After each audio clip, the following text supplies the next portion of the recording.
Well, friends, we are starting the session almost 45 minutes in advance, which is a tribute to your eating skills that you finish the lunch so fast. But our apologies to those who might join in later, because they might be coming with 3 o'clock in the mind.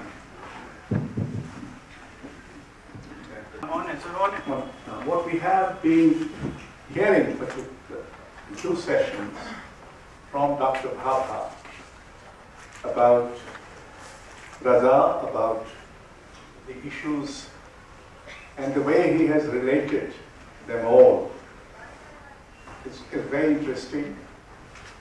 For some of the people, rather surprising. I had somebody, I told you, the ex-foreign secretary, who told me yesterday that I heard Dr. BHABHA in New York. He was wonderful, but I didn't understand a word. So I told him this morning, but I have run into many people who have heard him here and have understood what he said.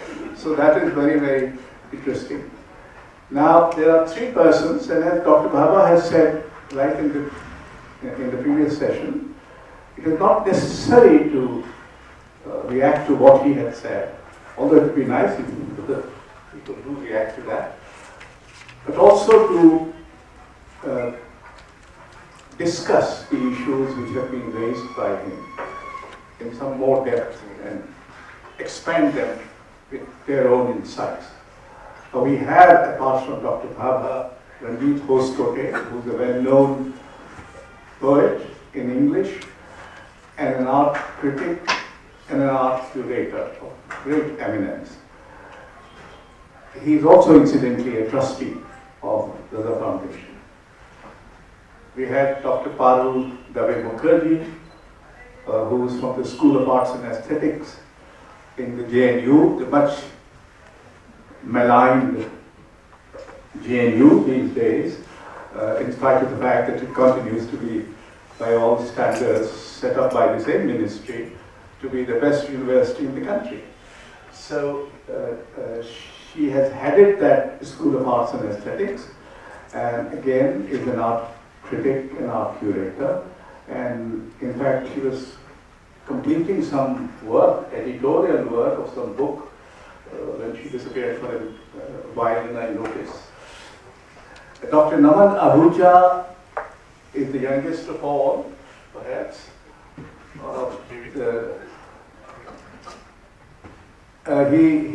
He has curated some of the most outstanding exhibitions, and one of them was the body. Given the common perception that the Indians are great spiritualists and have nothing to do with the body, he did a exhibit which traveled abroad and etc. He also teaches in the School of Arts and Aesthetics. So there you are.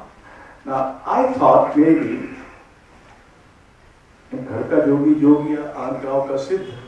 So Aan Gaon is all these Aan Gaon. Aan Gaon is him. So we'll have Ranjit Hoskote staff and then the other 2.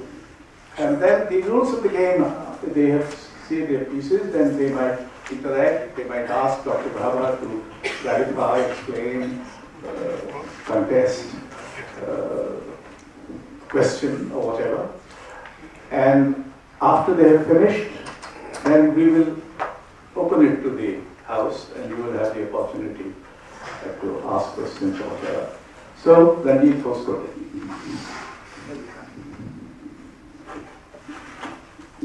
Thank you so much, Ashokji. And HOMI, thank you for these 2 lectures in which you have really spoken to the key urgencies and anxieties of our time. And in ways that also, I think, helped all of us to step outside of our own understanding of Raza's work and accreted histories of reception of that work, if you will, and to expand the scope of discussion in a way that really reanimated his work, brought it into our present discussions, and then, of course, made this eloquent and moving series of links to questions of expulsion, of exclusion, of degradation, debates that in different valencies and at different intensities exercise all of us now, and particularly in this city, also in the knowledge that from tomorrow onwards, free speech of this kind may not be possible for 3 months. This is a very significant kind of moment. So, with those thoughts, I should actually have asked Naman to go first, because he's the one with the most structured set of responses. But I found myself thinking of various questions whilst you were speaking. Okay. So if I may, my response is going to be somewhat unsystematic and episodic and fragmentary, but I hope to come back with a second set of points. It was very exercised, for instance, by what you cited as Hannah Arendt's designation of the boomerang effect. And that resonates strongly for me because in some work that I've been doing recently, and here, since I have a hybrid practice, both in poetry and in questions of the specters and the phantoms that continue to reside among us from the colonial period, I've been thinking through questions of the Draft Forest Act, for instance. The ways in which forms of exploitation, forms of the construction of nature, and who had the right to access nature or to even enact a symbiotic relationship with nature, how have those reflexes of policy continued to be with us today? So I found it very interesting and engaging that you raised this matter of the boomerang effect.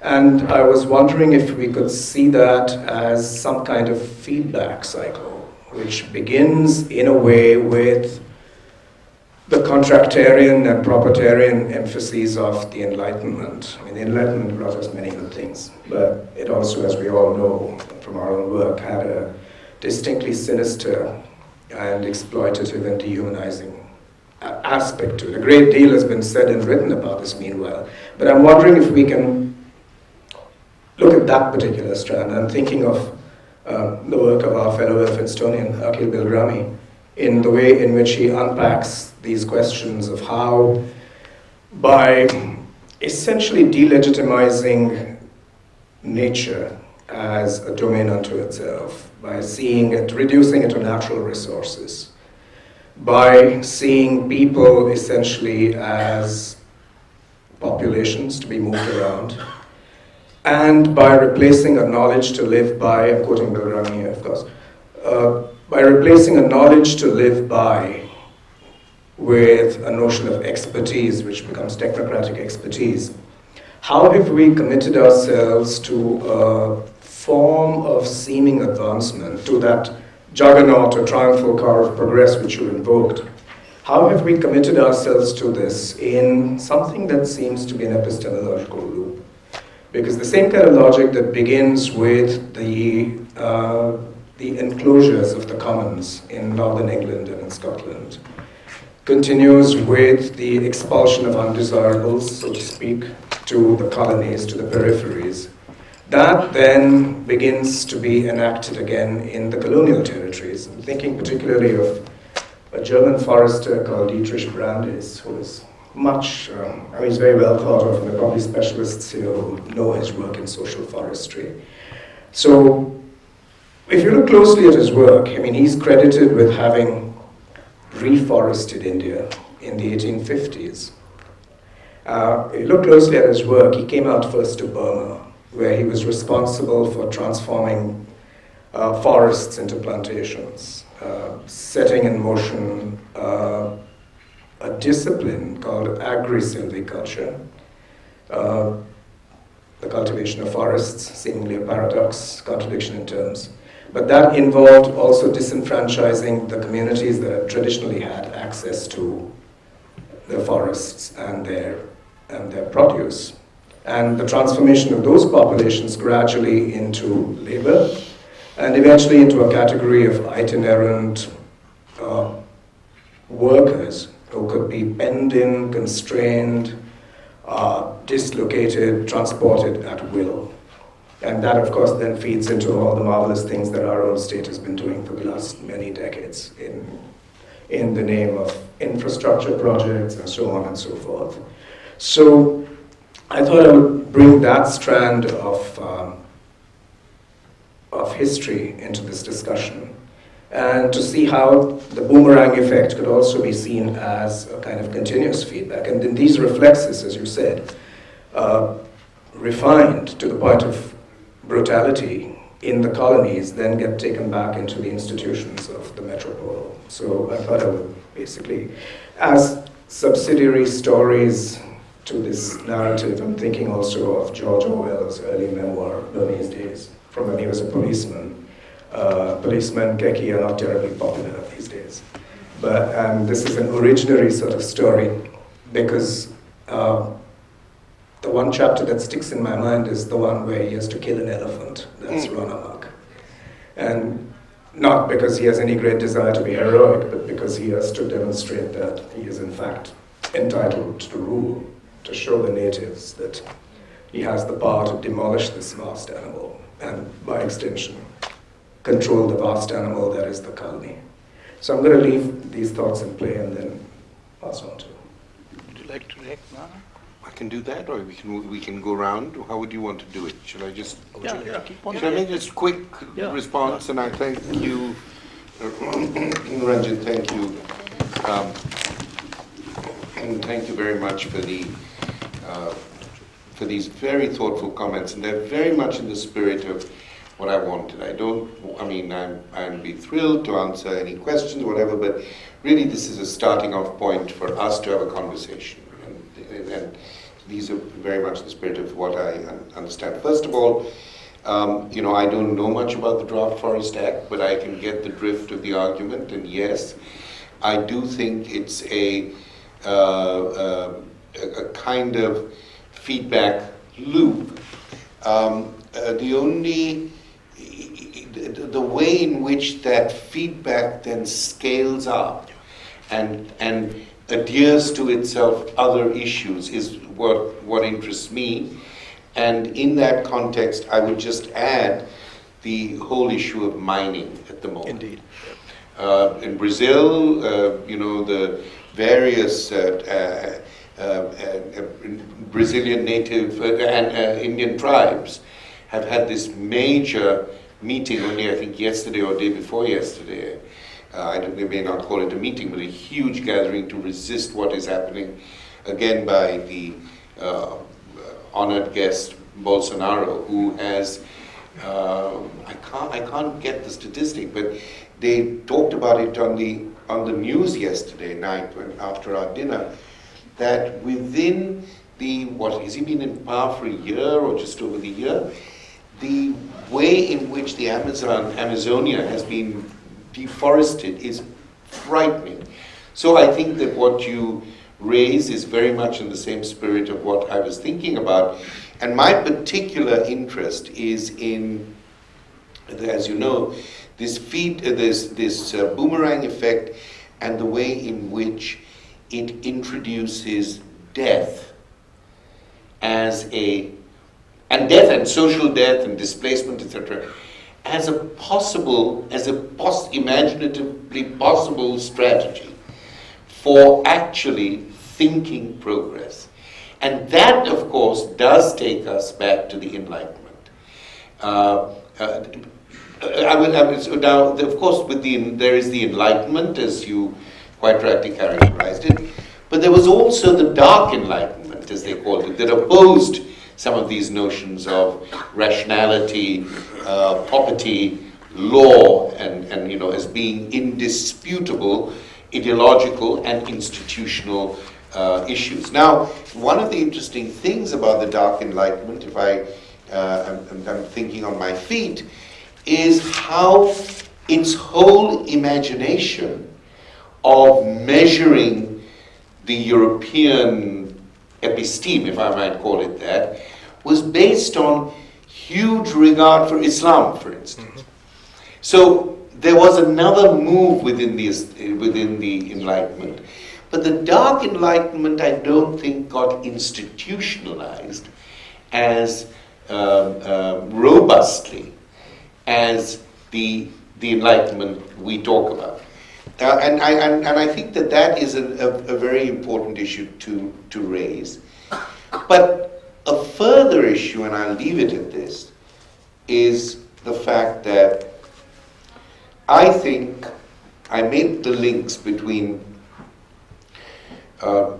rational choice policy and its ineffectiveness in one specific and important issue to do with migration. The inability of rational choice policy and certain forms of rationalism to deal with the question of affect. And so many of the current movements we see are constructed around the demand not only for ideas, but the possibility of the articulation of affect. And that, to me, has been one of the major problems with liberal rationalism. That doesn't mean that I think that people should be irrational and run around doing crazy things, not at all. But a rationalist project is a project that wants to take a kind of Kantian view of self, of public reason, and so on. And just therefore, I think that that's why I talk today about scales of affect. And I think those of us who talk about rhetoric, image, representation, it is our particular obligation to understand how affect, the effects of affect, how these can be structured, and indeed how these can be institutionalized. Teaching is a deeply affective relationship. I mean, many of the issues that go wrong in the teaching contract, it is not contractarian in that sense, is to do with the passing of affect. And we talk about dignity, but we don't talk about, and we assume that we know what it is. We don't talk, as I was saying yesterday, about dignity in distress situations where affect is the medium of deliberation, whatever deliberation may be in that moment. So I do think that this whole concept of affect is very important, and if we raise that issue, then I think we can look at Kant and think less about the moral philosophy to some degree, but think more about his ideas of hospitality. So I think there are these moments that one wants to also draw on to give our own politics and our own theory and our own phenomenology a history. Naman? Yeah. Well, you're the one who started by saying historians herald the dead to the table. And quoting Arendt, I think. No, Benjamin. Closer. Benjamin. Yeah. And I think this point about propaganda, affect, demagoguery, the public face of something needs to be historicized against all the other contrarian things that are happening alongside it at that moment. So a particular strand of demagoguery, however barbaric it may be, is coming up in response to a certain environment. And the contrary forces, so when you talk about the counter-enlightenment, for instance, it was in the shadow of the dominant discourse of the Enlightenment, and that's what makes us make sense of the Enlightenment, because we realize what the opposition to it was. And so we don't do enough as historians to be able to bring to light the contrarian forces that shadow something, which are almost bolstering it into its greater affective register that it is claiming. And we don't talk about the counter-narratives adequately. we don't popularize those. And of course, this is a circular argument because the more you popularize it, the stronger the other one is becoming. So I don't know.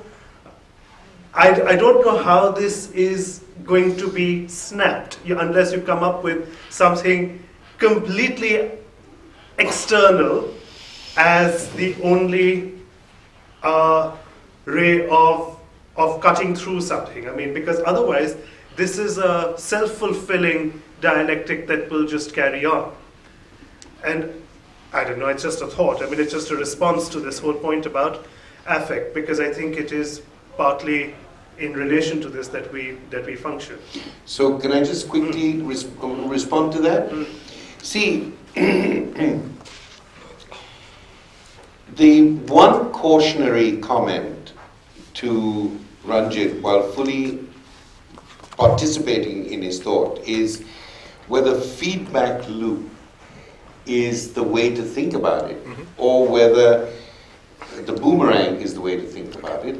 And in any case, they're both metaphors, and we need to get, at some point, we need to redeploy them.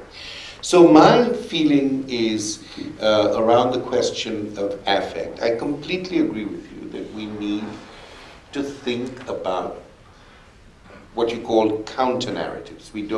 And counter-narratives are absolutely essential because they are not simply polarizing narratives.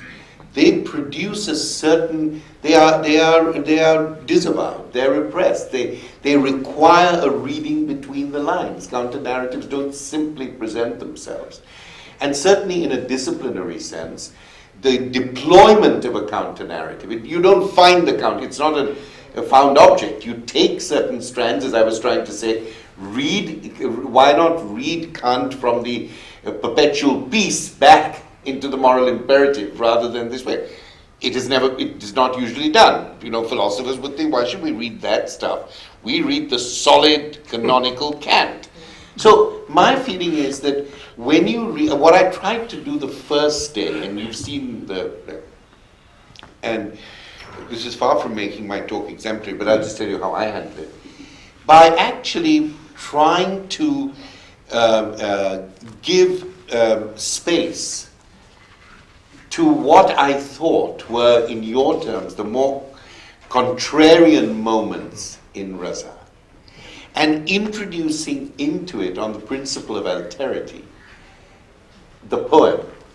So there you have a field force. I made it quite clear, look, I am not simply talking about Raza, of whom I have only I have very few really scholarly claims. I don't have a great expertise in Hindi poetry, but I can work with a poem, I can work with the translation. Well, the poem is in the painting, and I said, now what I'm doing is not narrative counter-narrative, but is something else. I'm producing in the seminar another kind of position, which I have earlier called third space, or here bringing the question of montage into a narrative, turning it in a way into a film script to some extent, and then relating it to certain histories of migration, montage, and archive. So I think it doesn't necessarily mean that we just get caught up, and the more you raise a counter voice, the more the hegemonic voice is strengthened. I think it's how to displace the terrain, which doesn't mean that you have to always go elsewhere. You displace the terrain by also coming back to the terrain, but you find yourself in a different place. When John Stuart Mill asks of himself, and I've written about this, and I'm sorry to keep harping back, but I can't find a better example. He writes the Essay on Liberty, which is the central text for any liberal, tolerant society's image of itself. And then he asks, I'm a Democrat in my country, and I'm a despot in somebody else's country. What does that make of me? So that's not simply the hegemonic and the counter-narrative or the dominant. It is to pose a question about opening up another space. And that's what I tried to do a bit yesterday by saying, if we go this way, from the dark vacuum to the translational crucible, then I'm going to redirect my eyes and look at the whole painting differently.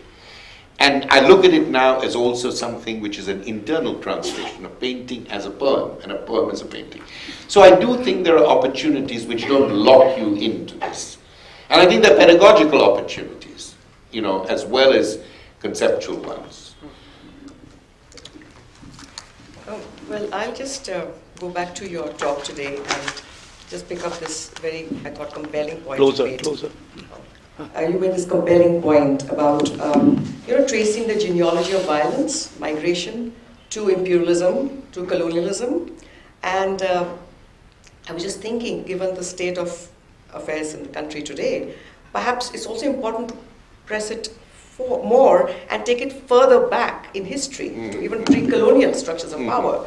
Because in my current work on pre-modern Indian aesthetics, while I'm full of admiration for the very, very theoretically rigorous aesthetic concepts that they are all engaged with, there are moments which are extremely disturbing, where you can actually see patriarchy, misogyny, you see it in flashes. And then that's the way in which I can have a dialogue with my past through double consciousness. You can't really take it, just through its positive, what it has to tell you. And so from there, moving it to the present and the language of protest that we are coming across, these days in journalism, on the streets.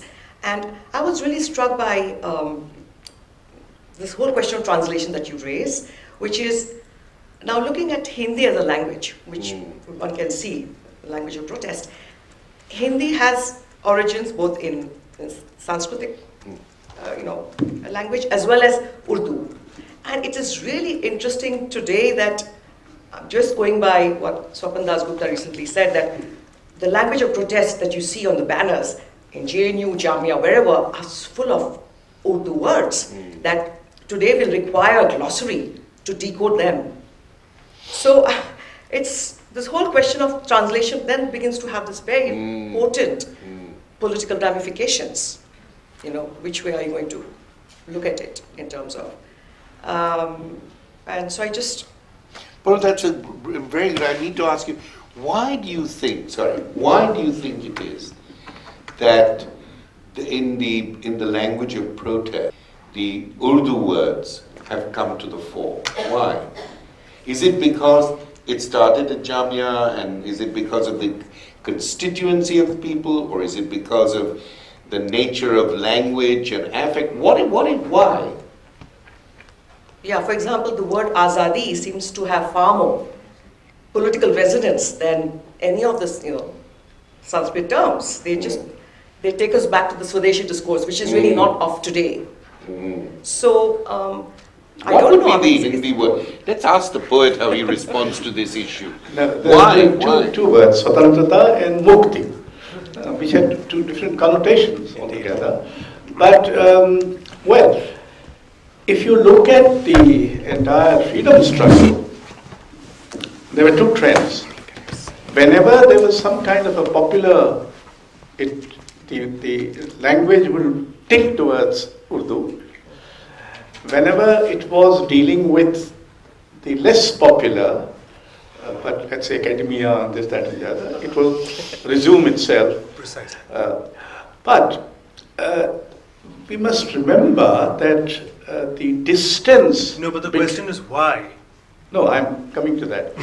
The point is that there was a distance created between the two languages by partition.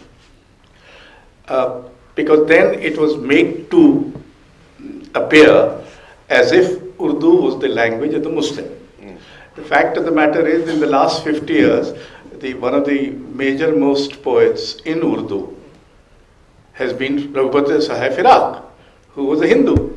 So that's not correct to say that, but it got identified that way in the popular mind. And there was a distance between the two languages. Therefore, Hindi was thought to be the languages of Hindus, which it was not. And Urdu was thought to be the language of the minority, which was not exclusively. What has happened in the last 50, 60 years is very interesting. In literature and in common parlance, distance between Hindi and Urdu has been bridged over by Hindi.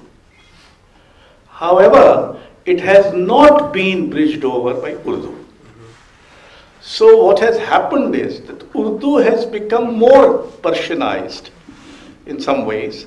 Then, for instance, the All India Radio news bulletin at one time would say, Wazir-e-Azam ne Majid kaha, instead of saying Wazir-e-Azam ne Aage kaha, which is the more interesting and communicative way of saying it, कि Wazir-e-Azam ne Mazid kaha, etc. So I think there is a kind of... The third thing, of course, is that the current protests are being led, and I think very fortunately, by the Muslims.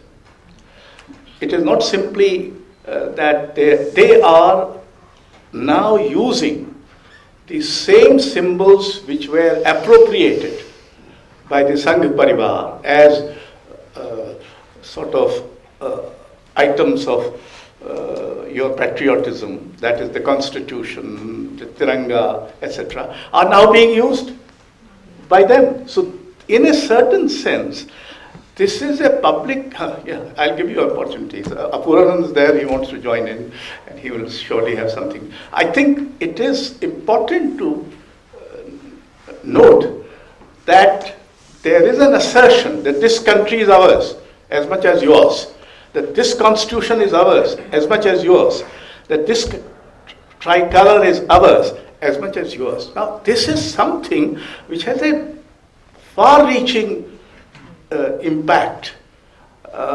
And I mean, the Hindus have joined in, and other people have joined in, the liberals have joined in, and all kinds of. But let us not forget, this is being led by two important sectors.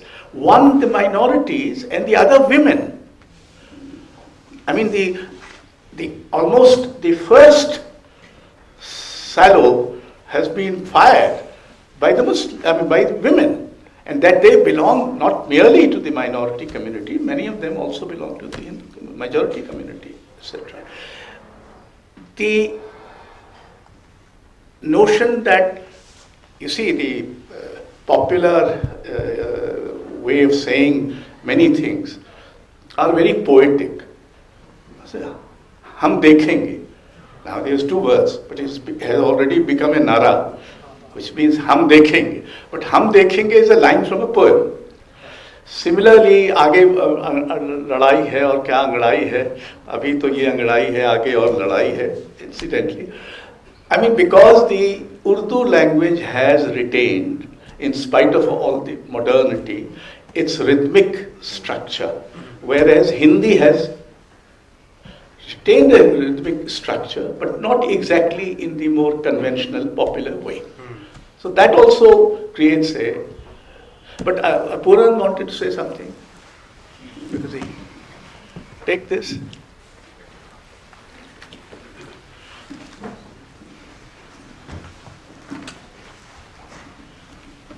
मैं सिर्फ हिंदी और उर्दू के सिलसिले से ये बात करना चाहता था कि ये इतिहास बहुत दिलचस्प है हिंदी और उर्दू का, लेकिन उर्दू के बारे में बात करते समय हमको ये याद रखना चाहिए कि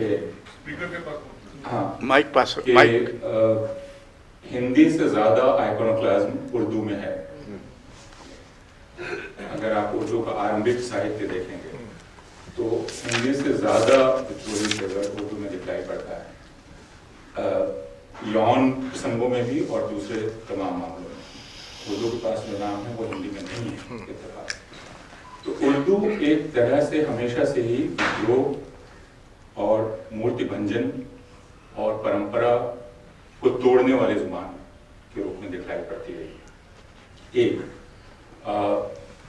इस वजह से जब भी प्रोटेस्ट होता है उर्दू की तरफ रुझान, ये सिर्फ इस बार की बात नहीं है, मैं अपने छात्र जीवन की बात भी कर सकता हूँ कि जो नारे हम उठाते थे वो उर्दू शायरों से ही उठाते थे। हिंदी में दो चार लोग ही काम आते थे, उनसे ज़्यादा नहीं। हालांकि रघुवीर साहब भी काम आए हैं, मुक्तिबोध के पोस्टर्स बनाए गए हैं जो सबसे दुरूह कवि माने जाते हैं हिंदी के, श्रीकांत वर्मा भी, लेकिन सबसे ज़्यादा जो ज़ुबान पर चढ़ते रहे हैं, और उसकी वजह वो हो सकती है जो आप बतला रहे थे, उर्दू की रिदमिक क्वालिटी बनी रही। हिंदी और उर्दू के बारे में अशोक जी जो कह रहे थे कि हिंदी ने पुल बनाया है और उर्दू ज़्यादा पर्सनलाइज्ड हो रही है, इस सिलसिले में मुझे ऐसा लगता है कि शायद इसका कारण यह है कि हिंदी ने उर्दू को अपना बना लेने की कोशिश की है, और उसमें वह यह कह रही है कि मैं तुमको इंटीग्रेट कर लेना चाहती हूँ, तुम्हारा अलग वजूद है ही नहीं, और इससे उर्दू काफी सावधान हो गई है। क्योंकि मेरे दोस्त पटना में मुझे कहा करते थे कि ये बहुत अच्छा है कि आप जो हिंदी साहित्य का इतिहास लिखते हैं उसमें आप मीर को भी अपना शायर बता देते हैं और नजीर को भी अपना शायर बता देते हैं, फिर उर्दू है ही नहीं, उर्दू का वजूद ही नहीं। तो उर्दू की जो सावधानी है वो हिंदी के इस अपना बना लेने या धृतराष्ट्र आलिंगन के कारण भी हो सकती है। तीसरा ये कि हिंदी उर्दू 1947 का बिंदु आप ला रहे थे और वो बिल्कुल ठीक है। मेरे पलामू के एक राजनीतिक कार्यकर्ता दोस्त कहा करते हैं कि इसको इस तरह से देखना चाहिए कि 1947 के पहले उर्दू हिंदुओं की वैसी ही जुबान थी जैसी मुसलमानों की, उसके बाद हिंदुओं ने उसको घर से निकाल दिया और मुसलमानों ने पनाह दी। तो आप सिर्फ मुसलमानों को इसलिए शुक्रिया अदा करें कि उन्होंने एक जुबान को बचा लिया। हिंदीकरण उस अर्थ में शुरू हुआ है। इसलिए अगर आप इधर के संवाद बॉलीवुड के देखेंगे और 80 के दशक के, तो आप देखेंगे एक बिल्कुल प्रयास शुरू हुआ है जिसमें आपको हिंदी हिंदी सुनाई पड़ेगी। इसका कारण यह भी हो सकता है कि अब लिखने वाले आ गए हैं इस तरफ के, जो उत्तर प्रदेश और बिहार के स्क्रिप्ट राइटर्स हैं, जिनकी उत्तर प्रदेश में ध्यान रखना चाहिए कि कांग्रेस रेजीम में उर्दू की पढ़ाई बंद हुई थी, पंडित संपूर्णानंद उत्तर प्रदेश में। मध्य प्रदेश में भी वो उस पर पाबंदी थी, रविशंकर शुक्ल ने पाबंदी लगाई। तो हिंदी उर्दू का जो रिश्ता है वो काफी दिलचस्प है, इसमें मोहब्बत भी है और अलगाव थोड़ा दुराव भी है, और उर्दू काफी सचेत रहती है कि आप उसे बिल्कुल ही अपना न लें। So let's This is exactly what yesterday's lecture was dealing with, the point about the difference within. Yeah. And this acknowledgement that you brought up yesterday about how do we register and talk about self-alienation, and what are the ways in which we can bring to the affective register this point about the capacity to be able to own the language that somebody else might perceive as the identity and the territory of the other. You know, Raza using Tantra to express himself, for instance, in narrowly defined identity things. Somebody might say, well, who is he to use that language, as it were? And if you start transgressing the boundaries of what you are confined by, becomes in itself a way to be able to inhabit the plurality that you are talking about and the self-alienation that becomes necessary. Absolutely. Perceive this. Sorry, Homi. No, after you. After you. You want? You have a response. I'll come in. No, he was okay. No, okay. No, we are not going to be going off topic because this is.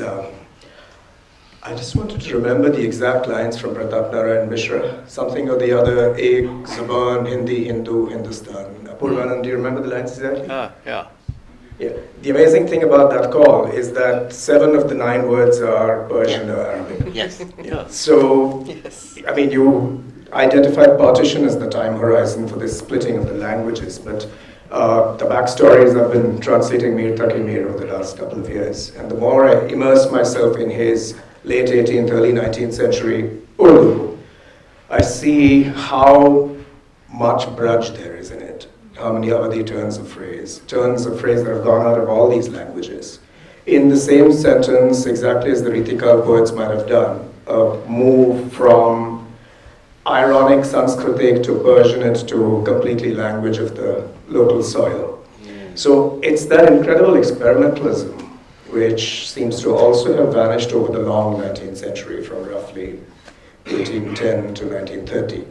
And I think we need to take account of that because partly it's in this dangerous nominalism that we've trapped ourselves in by using words like Hindi and Urdu and unconsciously valorizing them in particular religious or ethnic ways. And I think that's the real danger here. If you look back at a language that you might want to call Hindi, you find that these later divisions become practically irrelevant, and they're strengthened really after the uprising. It's after 1858. There's a great deal that happens in pedagogy and in the construction of these languages. You know this better than any of us, Ashokji. The contributions of various characters, Bhartendra, Harishchandra, Pratap Narayan Mishra, and Banaras, Shukla and Vivedi, the manner in which they moved away from Braj, Avadi, and anything in the nature of the Persianate to a bad mix of Khadi Boli and Sanskrit as the correct masculine, characterized by themselves as masculine, language for the future nation. So I think there is a far anterior history, not just the partition, which we have to look at when we look at this. Correspondingly, something like that happens in Urdu as well, with Hali, for instance. And basically the seeming recognition of these figures in the latter half of the 19th century, that since the British have triumphed, we need to pull ourselves together and harden and sharpen our identities in fairly annihilatory ways.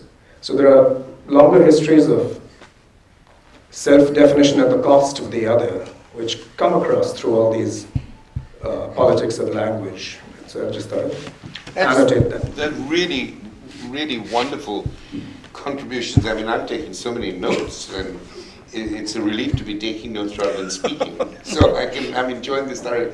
So is it right to say then that whether it is through patriarchy or whether it is through anti-imperial toughening or whether it is through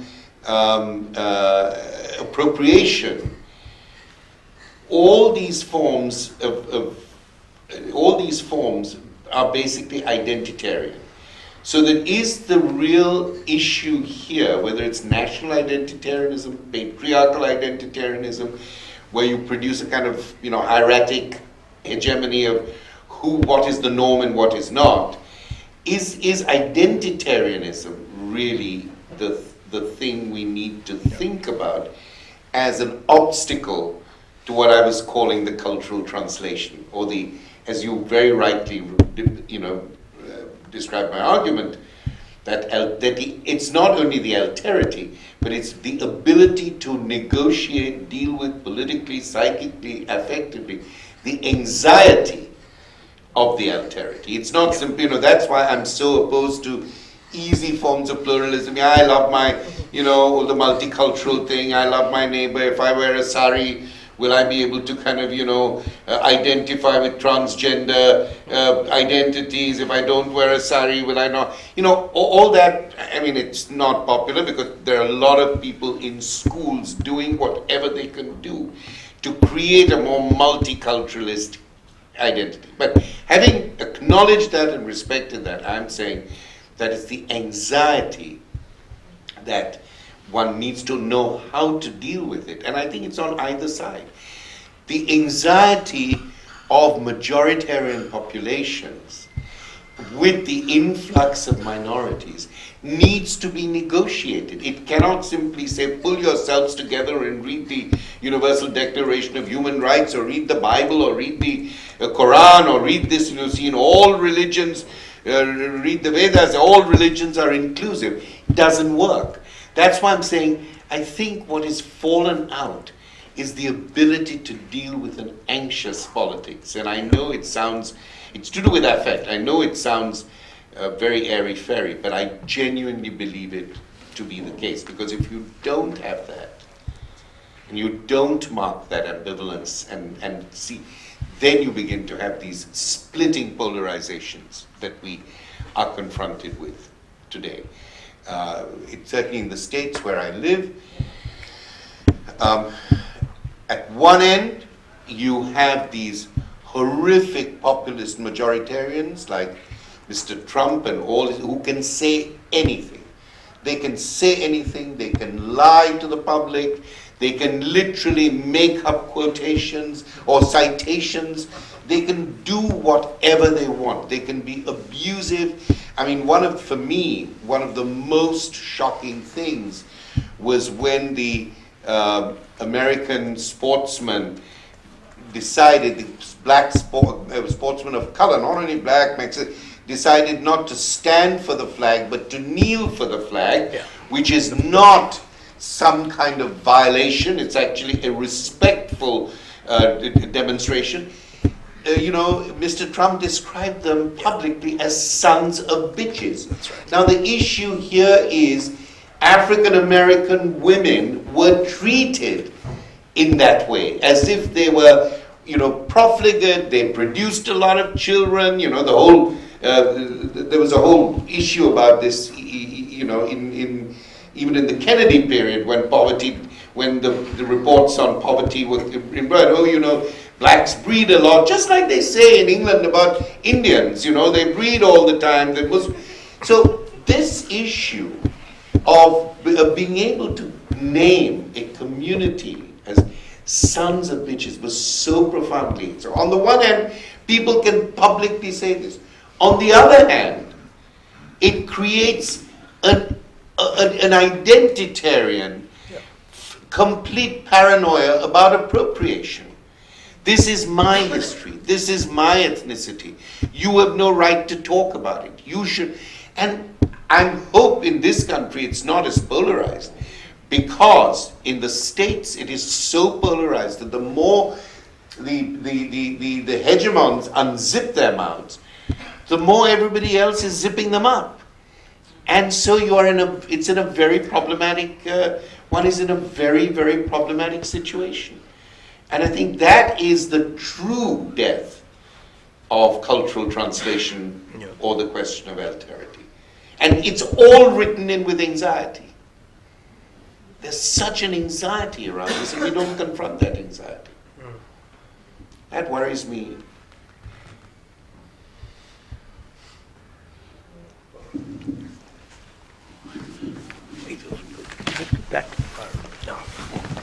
You did once in Jaipur, Ashokji, read a sentence or mention a Hindi sentence, and you marked every word as coming from elsewhere. Yes. It had to do with kameez, it had to do with This is television. What one of our scholars, who's thought to be, he was a Sanskrit scholar and a very erudite person called Vidyanivas Mishra. And he once said that in an ordinary sentence of Hindi, there are words from 6 languages. मैं कमरे में घुसा, मैंने दरवाजा खोला, कमरे में घुसा, कमीज उतारकर कुर्सी पर डाल दी, खिड़की खोली, आकाश की तरफ देखा और टेलीविजन चला दिया. Now, this is a purely descriptive sentence. There is no kameez from Arabic, kursi from Portuguese, kamra from Italian, television from English, Akash from Sanskrit, the rest is Hindi.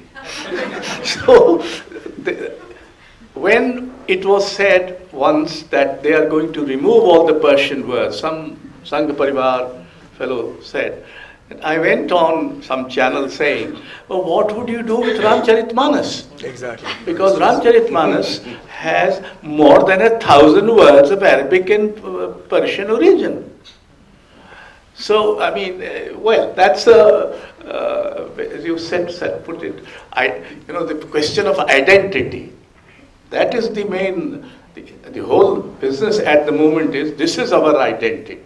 So there has to be a Hindu identity, and there has to be an assertion, and there has to be a structure which promotes and so people like us become neither this nor that.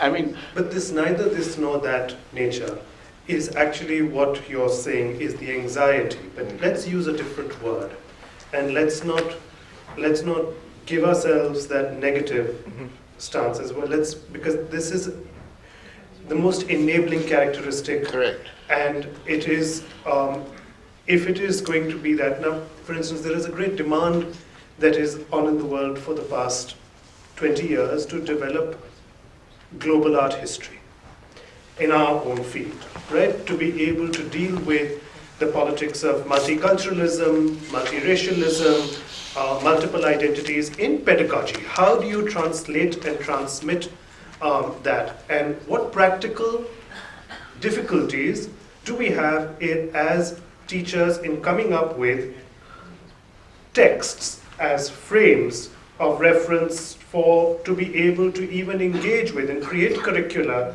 that promote this sense of multiplicity, of the anxiety, as you put it? How do we communicate it, and where do we register it? And it has proved particularly difficult because the human mind is also conditioned, right, as it were, from the start to be able to hang on to certain nomenclature. You want definitions, and definitions arrest you in a certain moment.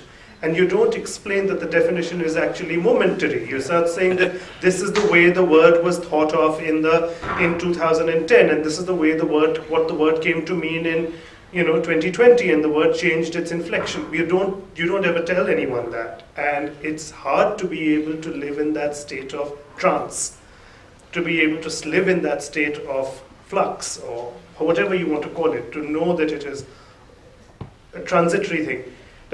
Parul, you've been critiquing this whole notion of global art history quite a lot in your written work and papers and things. Why don't you tell us something about like the kind of problems you've encountered in dealing with this? I remember Ranjit contributed an essay to that book that we edited, which was on doing something similar on problematizing Islam and saying, stop regarding it as a monolith. Yeah. Please start seeing it for the plurality that it encompasses.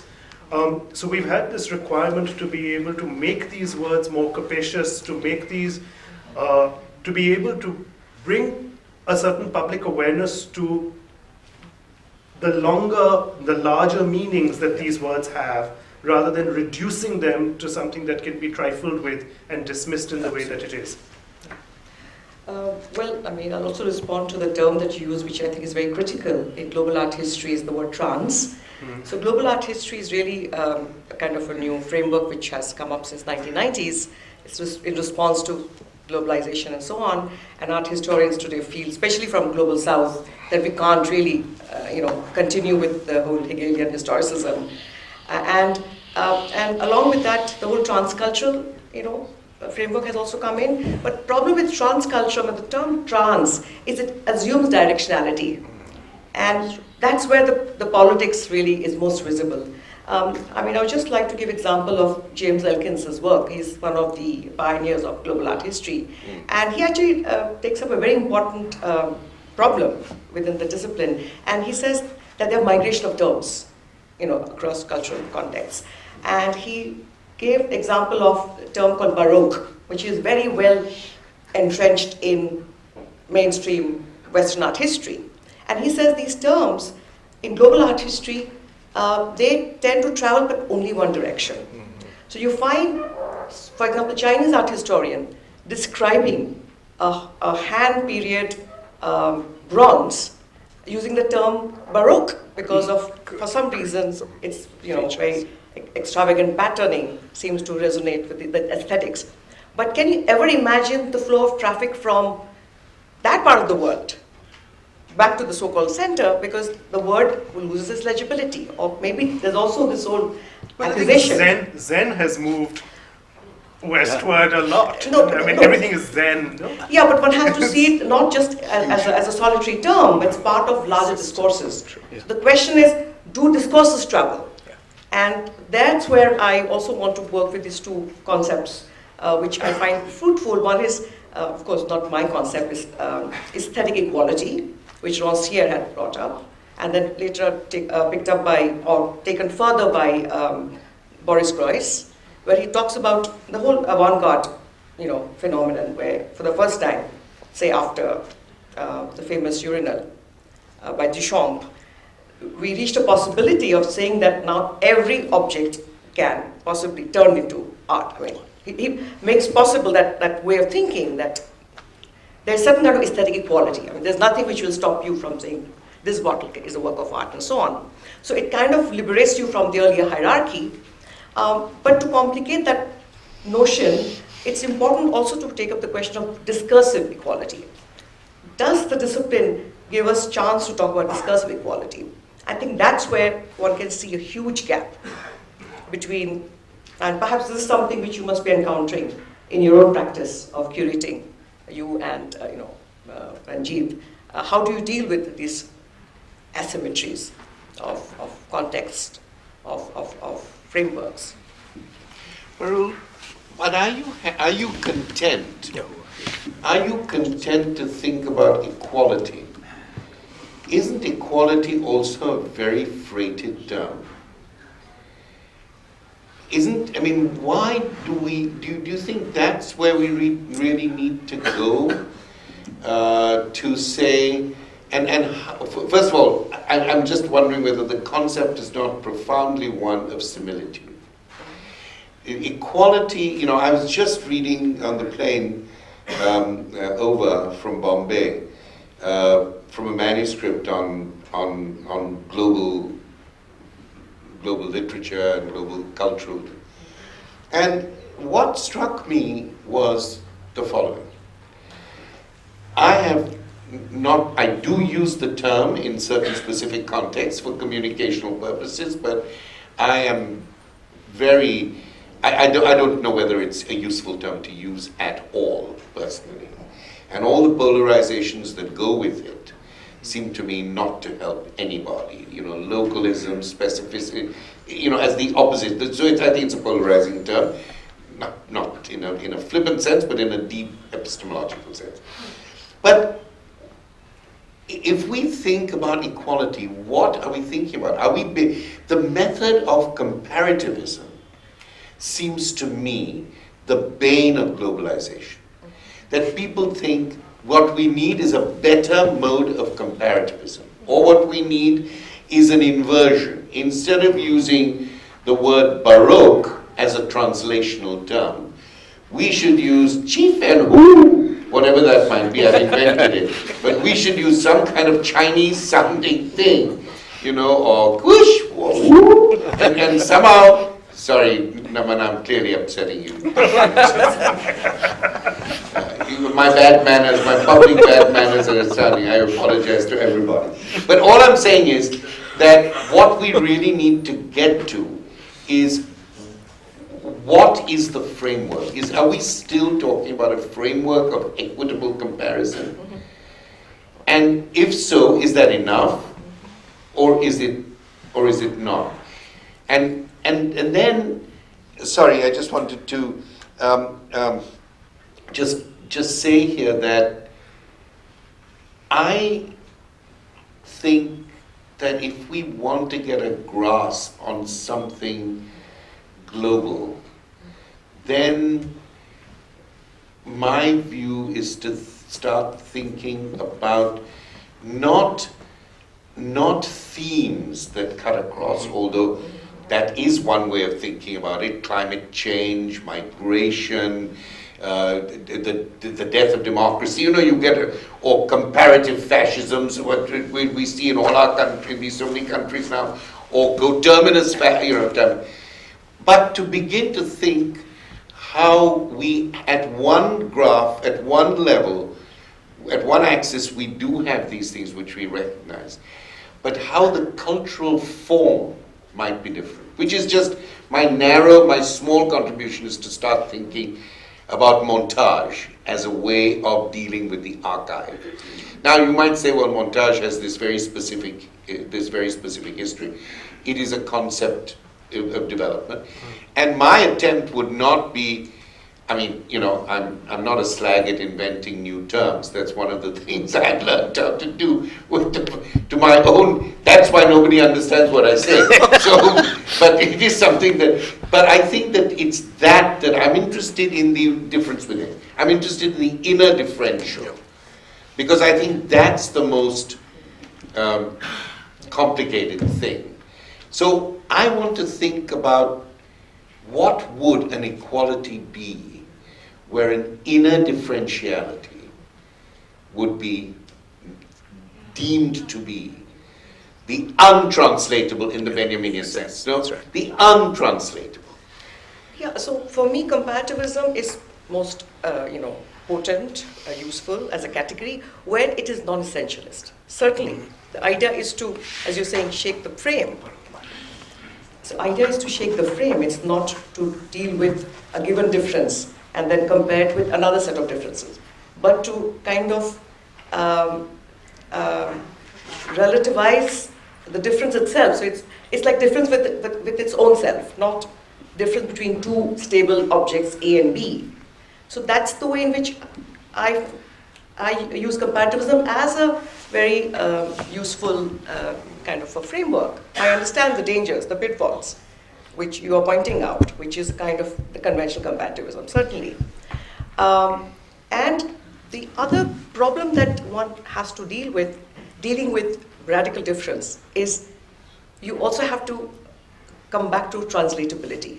Yes. If you're dealing with something which is so heterogeneous, how do you make it, how do you communicate it in terms of getting back to the normative? Otherwise, one is lost in one's own private speech in that sense. No, I don't. Yes, no, I see that. I see. That's why I think, that the notion of anxiety is a very important one. The notion of anxiety in pedagogy. So many of the problems one has these days with trigger warnings or whatever these things are, these essentialist ideas, is because we've lost the way of saying to ourselves and to our students and to our political confreres, yes, there is this anxiety, and it's a productive thing. Self-alienation is a productive thing, just to go back to you. And I start every class by saying, I believe anxiety is an enabling pedagogy. So it's very hard to communicate that. I found that to be particularly tough when it came to creating that narrative. When it was a lot easier with the body by talking about difference within. It was a lot easier to be able to communicate that then. But to deal with India and the world, for instance, it was very hard because there was this constant pull and capacity to be able to make everything, either give everything equality, My goodness, yes. or to be able to show how they are all demonstrative of a certain interconnectedness, rather than showing that they were actually independent responses, perhaps connected, perhaps not connected. So taking a phenomenological approach to it is very tough, because people want narratives to be able to be communicated with a certain sequentiality, with a certain linearity, with a beginning and an end to a story. And here you are promoting montage, cut, and saying, and it's very hard, because the commissioners of projects will not have it that can be communicated as such. And the public needs this narrative. So to be able to create an affective register which is going to be predicated on this difference. I don't know what your responses are, if you're familiar with Francois Julien's writing on the universal, this essay, it's a book, small monograph. It's looking at comparative aesthetics and looking at a requirement to be able to allow difference to be showcased and to allow difference to be different, rather than this necessity within globalization and to be able to talk in terms of the universal and bringing things together. He said, can we please retain a space for allowing difference to be registered instead? And it was an essay that was written about, I think, 15 odd years ago. It's a monograph actually, about 15 years ago in French, that was translated into English about 10 years back. And it does it does make a very strong case for precisely this inequality and difference, or just to be itself the process. The other thing that is quite enabling is that what we don't talk, process is the word, we don't, it fell out of theoretical discourse too quickly, processual thinking and work and things, we just sort of dismissed because new words came and new theories came and we didn't talk about it enough. But the processual turn was quite enabling, actually. Very. And we need to sort of... materialist. And we need to kind of revive that term, perhaps. I use it all the time, Naman. I think it's a very, very important thing. Have you finished? Sorry, I don't want to No, do. But I think this is... So how does one... sorry. No, I just wanted to respond to this. Well, first of all, nobody said these things are going to be easy. There's just how they are. And there are some contexts in which you can do them and some contexts you can't. And if you have a large Mellon, Tata, Getty-funded showpiece show, you're not going to be able to try out these excellent ideas about historical development as being hiatus. Or, I'm not being... No, you've got you're correct, 100%. Of course, and I know that myself. There are some contexts in which I cannot do publicly what I want to do. But I think the strength of this beautiful conversation from my perspective and this audience is that, and these set of lectures and others, is that we can try out these things because they speak to our dissatisfaction. And our dissatisfaction is very real. And our anxiety of being put in place to do certain things not the way we want to do them we can make that a productive anxiety or it can be an unproductive anxiety. So one thought that I just wanted to throw in here. I'm very taken with the Benjaminian idea that there is a great effort, there is a great benefit in not being sequential, to take things out of their place, to take things, to break that chain. And I did recommend this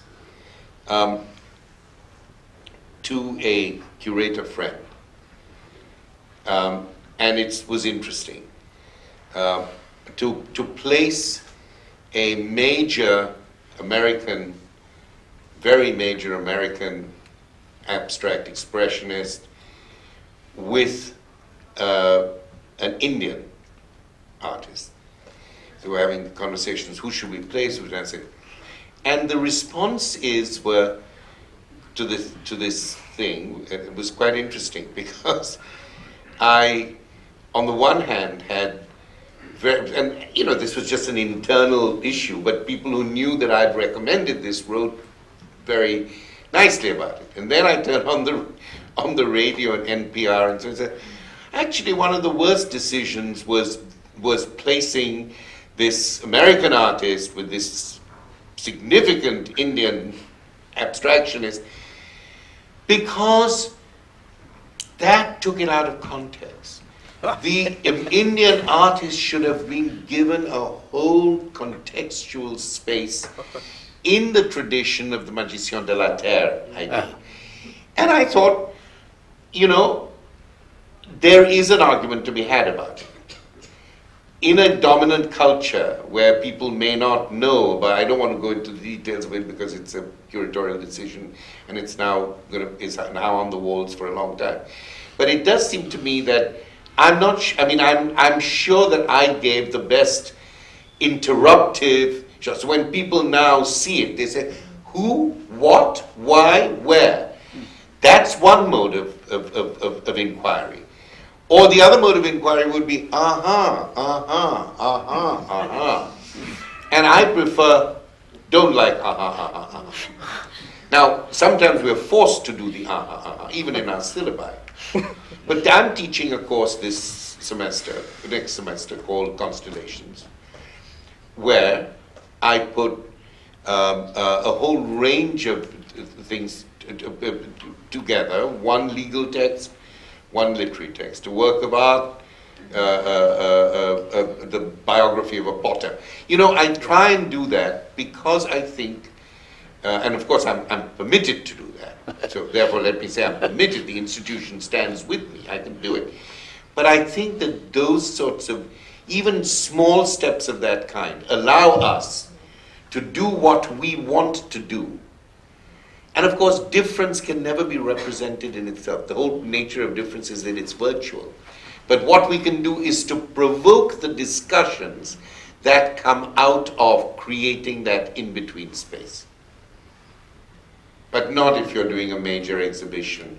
No. Like, you know, Point. the world of history, the world of art history in 100 objects. Or history, whatever. Whatever. Can I have from the audience? Yeah, you wanted to add something? Sorry, my dear. Did I? I can come back into the loop at some point. You're How much supposed to time read are your you going to come poems. back? It's now almost 3:30. Go. No, I mean, it's literally just maybe a key word. I've always found it productive, whether in curatorial work or in thinking through these questions, to really focus on entanglements, the histories of entanglement, or what Sanjay Subramaniam in another context has called connected histories, or what Ilya Troyanov and I called confluential histories when we wrote our book, Kampfabsage. And it's Sorry, what was the last text you mentioned? Kampfabsage. It's in English, it's confluences. But I think when you focus on these zones for which you have no preparation or ready-made vocabulary, or where you don't have anything to prove in terms of constellation membership to other people with whom you share an institutionality, then you're not forced, I would say. I would see that under the sign of pleasure. You're actually creating new vocabularies that speak to what you're looking at, rather than force-fitting what you're looking at into your categories. So that's just a footnote to that effect. Yeah, just in passing, it reminded me of course, circulation of terms. But there often there are terms which they are in fashion for a short time. They're like a fad, and then they. I was reminded of one term which Kumaraswamy in early 20s in New York, he made it very fashionable, called samvega, aesthetic shock. And everybody was using it to describe their own contemporary aesthetic experience. And it had a very short life. So unless it's backed by a larger discursive frame, it would kind of just fizzle out. Beautiful word. Shall we open? Yes, Yeah. let's. You didn't want to read your poems? I'm good. Oh, you're going to read your poems? He threatened. In fact, he threatened me by saying that he's not going to say anything. He's going to read his poems. But please read them. So now I'm saying, No, why not? Please, Ranjit, go It on. started with a poem. It should end with a poem. That was a strategy I abandoned, but yeah, read it. Thank you. Oh, you know, this was the original. It's from a. Well, it'll be the next book. Yeah. Go ahead. It's a prose poem. It's going to be in the next book, and I thought I would read that as my response to everything that you said in the course of your two lectures, HOMI. But then I gave up that idea. But here we are. It's called Siddhi Mubarak Bombay. And you'll see who it is because he's the speaker of the poem. I should go home now, but I forget where that is. A child, I was sold for a length of cotton and hammered into a link in a chain of caravans. I was taken across the sea in a dhow. The Arab slavers had been generous with the whip. The Gujarati merchant who bought me had a sense of humor. He called me Mubarak, blessed. Many years I worked for my State in Bombay, city of opium warehouses, city of cotton godowns, city of spice stores, city of jahazis, munshis, khalasis, sarafs, bishtis, sepoys. That was the only family I knew. So I called myself Bombay. My master died. leaving instructions that I was to be freed. I went back to Zanzibar and built a house. In Bombay, I was a Siddhi, a man from the Zanj, a man the color of night. In Zanzibar, I spoke Gujarati and Hindustani, 2 words of English, stuttered in Kiswahili. But this old new country spoke to me in rhymes of soil, sand, river, jungle. It brought me gold, coral, also pearls. Speak, Sahib, wanna speak, wanted me to be his guide. Then Burton Sahib came, Bwana Burton, then Bwana Stanley. Bwana Speak was looking for the source of the Nile. So were they all. I was their compass and their sextant. With them I looked for the source of the Nile. Once we nearly died, as if the journey was cursed. Burton Sahib vomiting all the time. Bwana Speak going blind, his eyes gummy and swollen with too much dreaming. At last, Ujiji, the lake rippled from one end of the world to the other, wide as a sea cradled in a giant's palm. God forgive us, we tried to cross it. Bwana Speak lost his hearing. A beetle had crawled into his ear. What afreet possessed him, I don't know, but he tried to get it out with a knife. No boats large enough to cross that lake. Later, I crossed Africa from coast to coast, walked more than any other man alive, logged 6,000 miles, most of it on foot, match that if you can, sometimes donkeys. Long after I left Bombay and went back to Zanzibar, its smells followed me. Freshly chopped garlic, fenugreek, asafoetida, pepper, cinnamon, bombil drying in a sharp wind. Bombil, I would say to myself, sitting on my stoop, looking across the sea, rolling the syllables in my mouth. Bombil, surmai, bangla, ravas. The soft, masala thick pungency of one fish after another would settle on my tongue. My neighbors must have thought I was chanting spells. Hey. Now it is, Thanks a lot. Now it is opened to the audience. We had a very serious discussion, so maybe some relief is necessary. Not necessarily comic relief, but relief in terms of asking a witty question or something like that, or witty comment. So go ahead. Please raise your hand, the mic will reach you. Yeah, it's just a minute.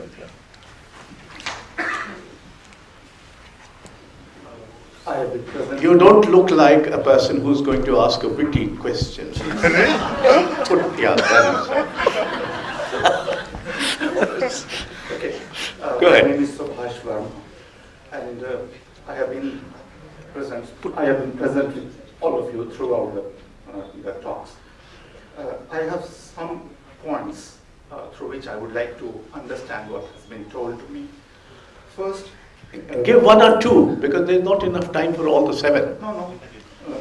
Two.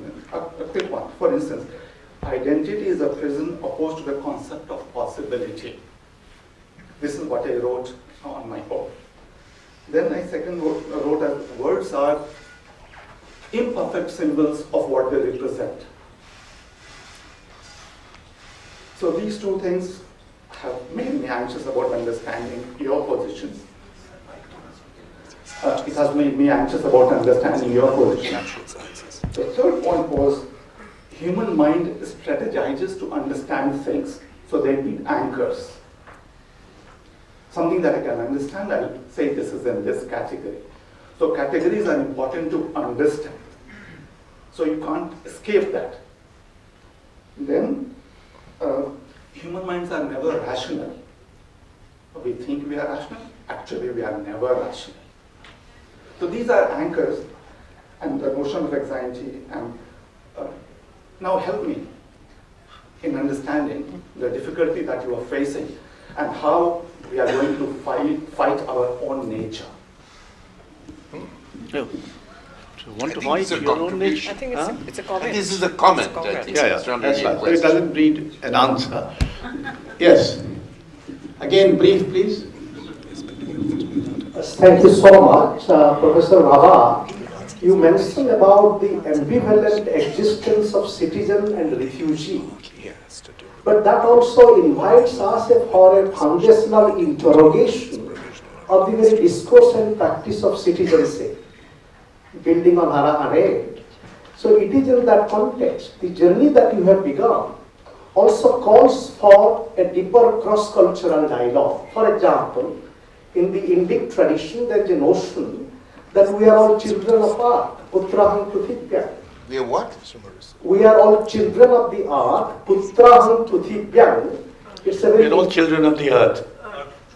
So therefore, my submission here is that the deep journey that you have initiated also calls for this kind of dialogue. It is in that spirit I also want to bring this issue of degradation. Towards the end, you refer to regeneration, and that regenerative activity that is happening, being with the dead child. And here we can also invite Sri Aurobindo among literary sources, his epic Savitri, where he is struggling with Savitri, trying to bring back life to a dead person. And that also has a tantric dimension. And my final submission about natality and fatality is that this dialectic between natality and fatality also must be accompanied by destiny. That how do we create a journey of destiny which is mutual destination, rethinking both natality and fatality. Well, thank you very much. You said that we should start a dialogue, and you've started the dialogue. And there's nothing more I have to say about it other than you've started the dialogue. It's something that I'm sure will continue, and many of the sources of your thinking are clearly quite important, but they're not ones that I can at the moment respond to. So I think you have started the dialogue, and I hope the dialogue will resonate in the minds of people here. Anybody else? Yes. I have a quick question. Talking to your, what you were talking about, the time, anxiety, which is prevalent now, and I've been reading a lot of writing about this being the quintessential age of anxiety, and the pendulum swinging much more towards freedom than towards stability.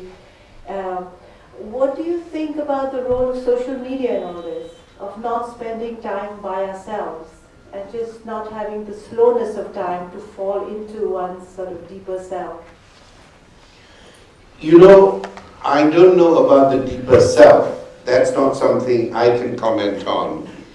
But I do think that there is a sense of obsolescence now. There is a sense of things, as Parul, you were saying, things have a short life, a short shelf life. Ideas seem to move. I mean, the idea of the processual, I'm very committed to, whether the life is short or long. But so I do think that there is a way in which, the way I understand the issue is that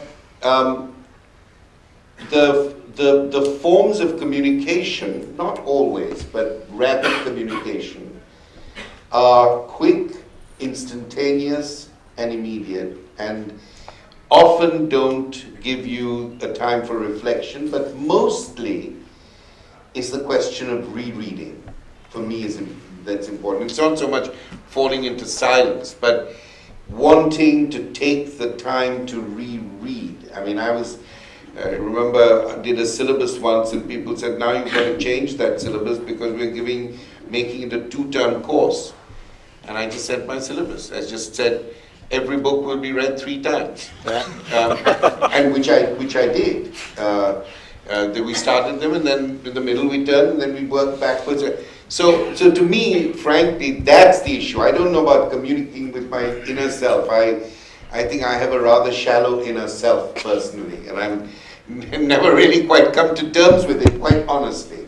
But I do believe that for me, the deepening issue is the issue of getting time to rethink, to remember out of context, and then re-encounter the thing in itself. That, I think, is being lost, where people feel that communication should be rapid and instantaneous, which is why, we should always wait for a day between writing an email and sending it. Because sometimes we send the most terrible. I genuinely believe that. So I don't know more about the spiritual side of it. That's not how I encounter myself. But yes, the time of deliberation, the time of forgetting to be able to remember again, misquoting something to myself and then realize and rereading it and asking myself, why did I change it in that way? These are kind of oniric processes also, processes that I think are not part of the communicative function of language and discourse, but they're very much part of the production of language and discourse, even if they're not available to meaning directly. And that was partly what I was saying in reading the Raza differently, that it's not as if things are in a painting or not in a painting, but that there are moments of legibility which emerge out of a kind of dialogue. And they could be a cultural dialogue, it could be a historical dialogue, but there is this process of legibility and then almost a kind of necessary obscurity. That kind of modulation of time and duration is, I think, going by the way. Not for everybody and all the time, but I think there is an emphasis on accelerated responses, which I think is really problematic. So this whole idea of going viral, it is like, when you go viral, very often you get a high temperature. And you lose your sense of both balance and proportion. I remember being at the center that I ran for 14 years at Harvard, somebody said, we have to invite this person. She wrote this thing about the longevity of Trump, and it has gone viral. So I said, yeah, well, invite her. So she taught at one of the Boston universities, so she came. And she said, I read something, and I immediately, before going to dinner, I spent an hour and a half writing this thing. Came back from dinner to find 40,000 people had read it. It went viral. Actually, it was a rather shallow piece. And she said, I don't think it was very good. And of course, all the predictions she made in the piece didn't happen. But for the moment, it gathered, it galvanized people. And I think that kind of viral excitation, too much of it happens. And I think it lets in a lot of thoughtlessness, which is not to say that there are uses of digital communication which are really archivally absolutely essential. Thank you. Yes. Yes, Professor BHABHA, our Indian culture or philosophy or Hindu culture philosophy is a Vasudhaiva Kutumbakam. So do you think with this recent Citizenship Act will nullify this Vasudhaiva Kutumbakam? The way you indicated to a small kid, it is going to happen in future in Indian context also? I don't quite understand. What is it? No, he didn't understand what did you ask. What is the... Say it in simpler. Yeah, simple thing is that our philosophy or culture is Vasudhaiva Kutumbakam. The whole world is our Vasudhaiva Kutumbakam. The whole Kutum. Yeah. So do you think this will be nullified because of Citizenship Act? And the way you gave a small kid story is a very old one. Is an indication for us to be alarmed? Well, citizenship is not about the whole world. That's why these people to talk about global citizenship, nothing like global citizenship. We can't be global citizens, it doesn't exist. It's a kind of it's a nice idea, So I think that the question of citizenship is so much to do with certain principles of democracy, the institutions of democracy, the possibilities of freedom and liberty, civil liberties in a public sphere, the possibilities of having a free media. So I don't think that it is a essentialist idea of any particular culture. Civilization is not citizenship is not, in my view, a spiritual or mystical thing. I think it's a very institutional, political issue. So the Citizenship Act is deeply problematic for reasons I don't need to go into because everybody knows about that, and it's in every paper all the time, and it's right that it should be. But of course, the fact is that it has generated a sense of people who feel anxiety. That's what I'm saying. Anxiety is not simply a term. Anxiety is a specific political, institutional, discursive register of identification. That's what I'm trying to say. It's a material thing. It's not simply, it's an affective material thing. And I think what it has ignited in the country is not only a concern about citizenship and constitutional law, it has ignited a sense of exclusion and marginalization that many people feel, linguistically, culturally, in terms of ethnicity and community. It's much, much bigger, at least that's the way I read it, and I don't live here. It's much bigger than simply the actual statutes or the actual proposals. It is about a feeling that this has now become that there are efforts to make this country a divided country, a country of some people and sovereignty for others. And I see the affective response, whether it is the gathering of bodies in space in protest, whether it is the chants, whether it is the fact that the Urdu language is coming to the fore as the language of protest. I see this as a whole apparatus, as a whole phenomenon, and I think it's a very important one. And I think it also reflects the condition of many other polities and communities in the world. Yes. See, there are other professors here, huh? 1, 2, 3, 4. No, I'm not so a all professor. these They are professors should also be interrogated all of them, one by one. But love. As you know, the citation of Faiz Ahmed Faiz's poem from Dekhenge in IIT Kanpur created a lot of controversy. It was deemed anti-Hindu. Yeah. Now, to us students who always recited him, who've known him as a communist, who have known him as part of the new literature movement alongside Kaifi Azmi and Lakshmendra Jalil, we are suddenly finding ourselves in the position of saying, can you trace back ideas of Faiz, of his communism, or of his way of reading Islam to an authentic Indian tradition? So this is a question that has been posed to us for the first time. Now, how do you think we respond to this kind of a situation? Suppose I say that, following say Spivak, that we cannot retrieve our pasts, that we cannot retrieve an authentic Indian tradition because of the impact of colonialism.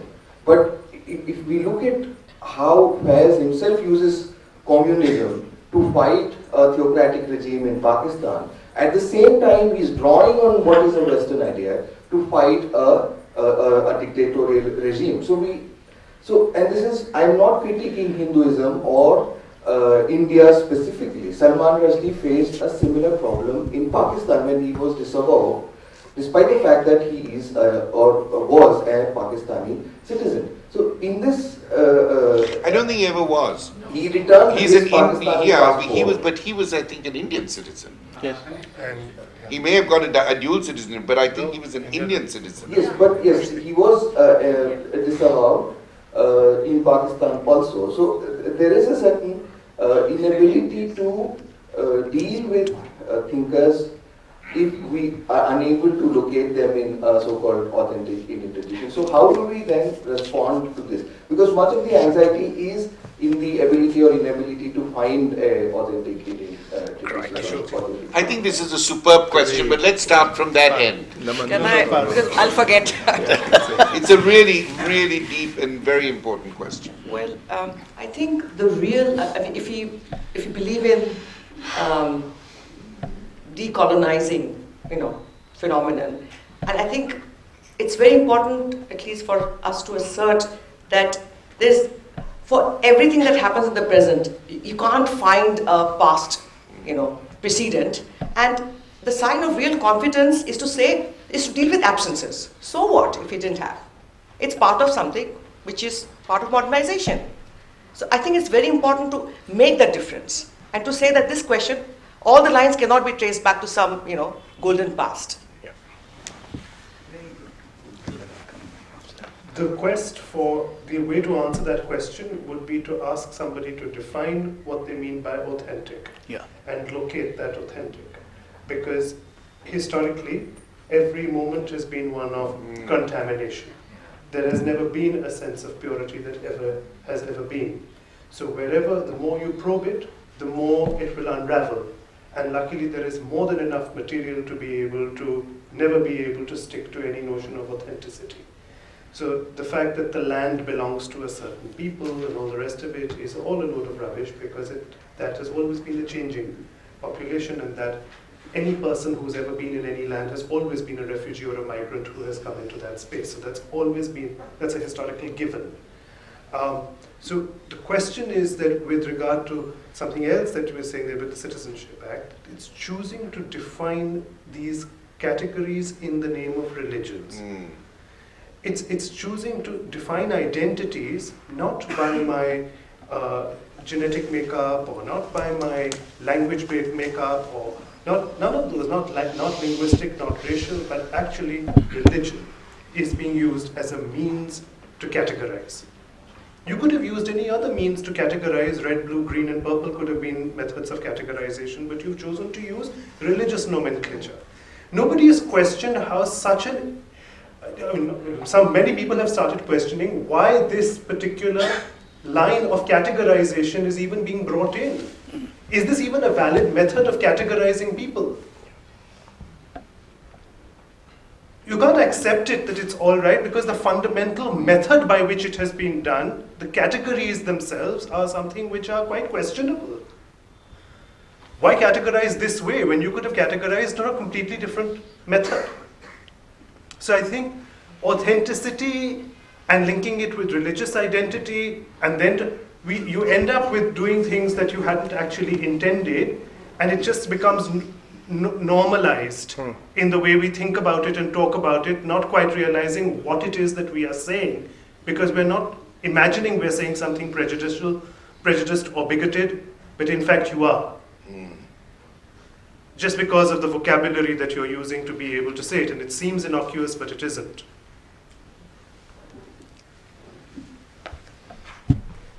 Something, again, sorry to self-cite, but in the book that Ilya Tryanov and I wrote together, Kampf Saga, which actually begins as a response to HOMI's amazing work, there's a line where we say, the classical is simply a name we give to the hybridities we've forgotten.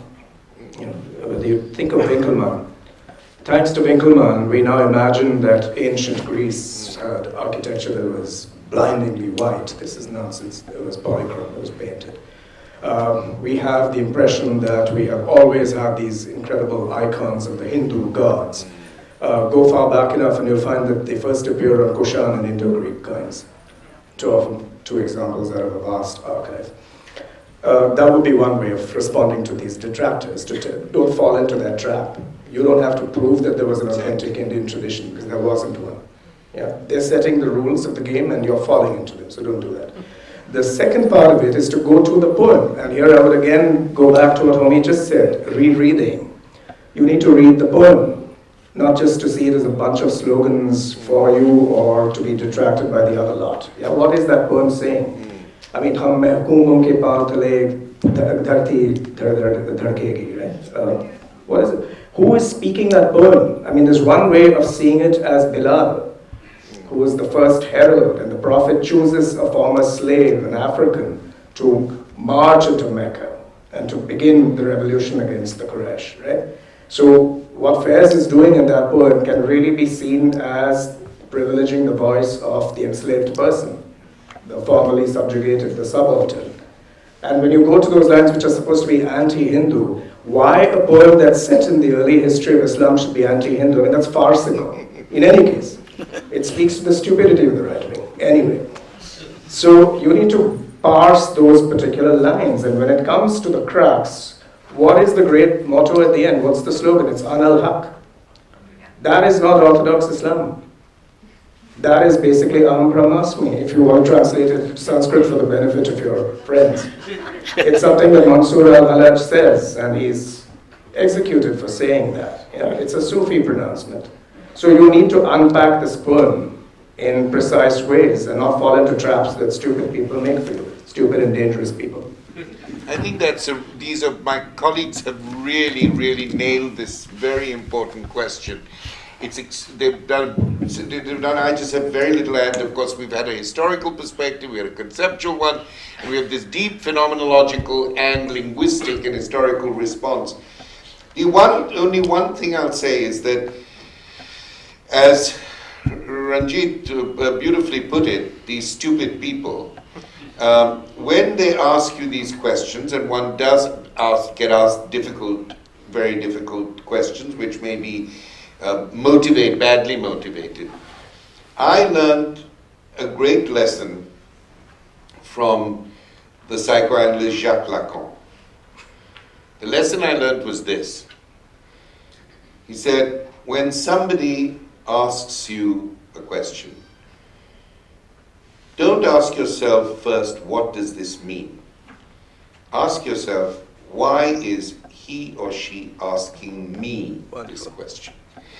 And this question is being put to you not because there is a great quest for knowledge of the kind that our colleagues here have displayed so beautifully, but because they want to be provocative about the present moment. And that's not a knowledge-based, that's a power-based question. Absolutely. And I just think it is very unfortunate that that the knowledges of poetry, of philosophy, of science are being weaponized these days in this way. So I go ahead and fight the good fight with the words of my three wonderful colleagues. Do you want to say something about this session? Anybody else? Chai. Well, friends, with this, we come to the end of this session.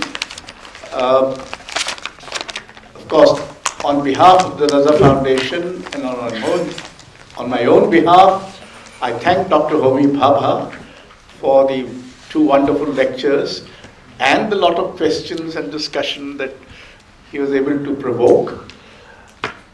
We are grateful to Naman Ahuja, Dr. Dave Mukherjee and Ranjit Hoskote for being on this panel, and for all of you who have come in such large numbers. So thank you very much. On 28th, we have a session on Gandhi matters. We don't allow you to rest for too long, you know. We are only making concession for the Republic Day, to which this venerable Brazilian is coming. We are making some concession, but today is 19th or 18th.